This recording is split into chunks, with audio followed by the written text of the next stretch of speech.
నమస్కారం, నా పేరు ప్రమోద్. ఈరోజు మనము దంతాలతండ గ్రామంలో శంకర్ నాయక్ అన్నగారి ఫీల్డ్లో ఉండడం జరిగింది. ఫీల్డ్ విజిట్ చేస్తున్నప్పుడు ముఖ్యంగా రసం పీల్చు పురుగుల యొక్క ఉధృతిని గమనించడం జరిగింది.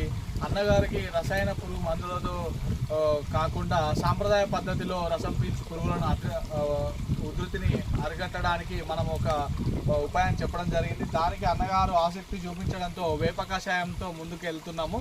ఈ వేప కషాయాన్ని రైతులందరూ తయారు చేసుకొని తమ యొక్క ఫీల్డ్లో రసం పీల్చు పురుగుల ఉధృతిని అరికట్టవలసిందిగా కోరుతున్నాము.